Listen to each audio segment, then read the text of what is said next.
Well, he gave 2 or 3 other slogans and some other generalities, and they said, "Don't forget to show us the letter." And he never did. He stuffed them back in his drawer, and he was quite upset. Well, the point was that he was attempting to convince the news media that the public was behind him, which they may well have been, but the point was that he had no basis for denying the employee who individually requested on a written authorization the deduction of his union dues, because the city was deducting 6 or 7 other items from the payroll, and this was no different than any of the others. And aside from the fact that we got engaged in some real discussion about, patriotism, and I couldn't for the life of me see how that related to dues checkoff. Your patriotism yourself, or? Whose patriotism?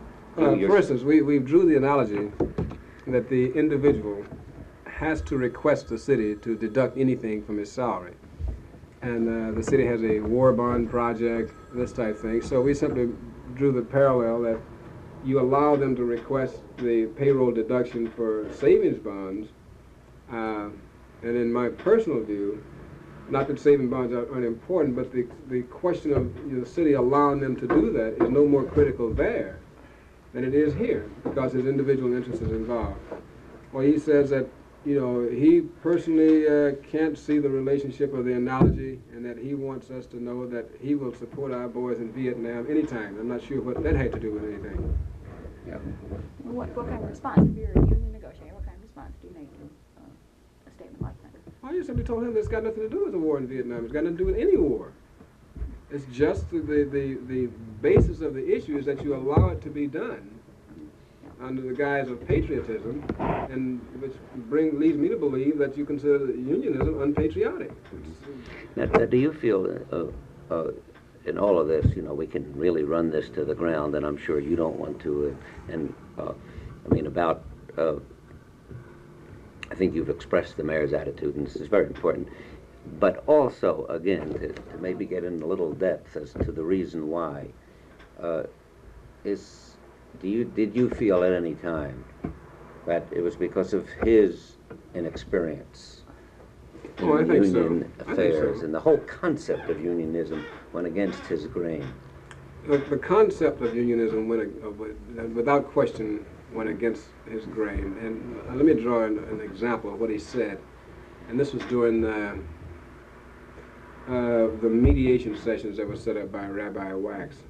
When we were pointing out the fact that the nature of public service had changed, there's a greater desire for organization, governments are recognizing this, and we pointed out that the federal government recognized the need for a stable relationship between the employers, and this was the basis for the Executive Order 10988 put into effect by President Kennedy.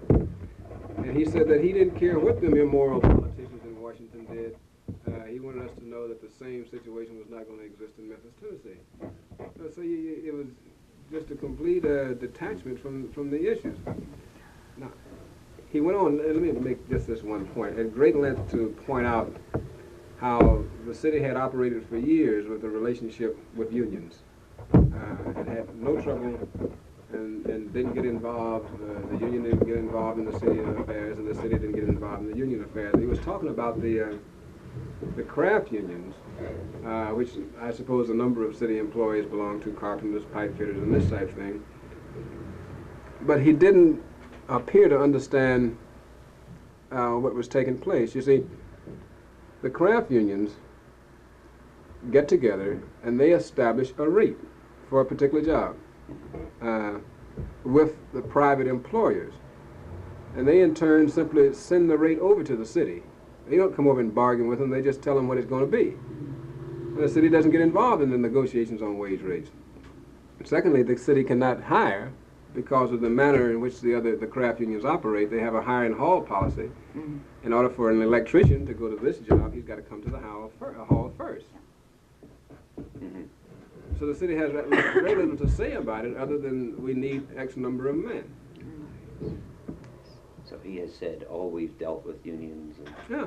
Yes, yes. But he has never bargained with them because they don't have to bargain.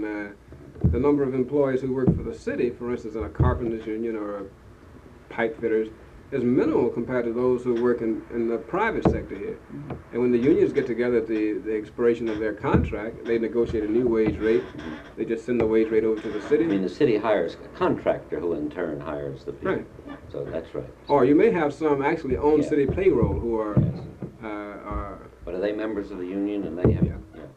But the city automatically recognizes that union. yeah, Does it? yeah.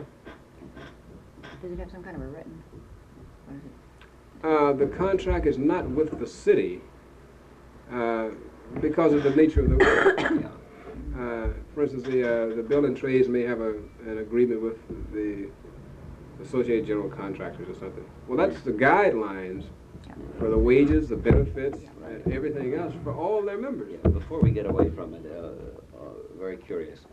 After this meeting, which I guess we'll call your private meeting, the four of you,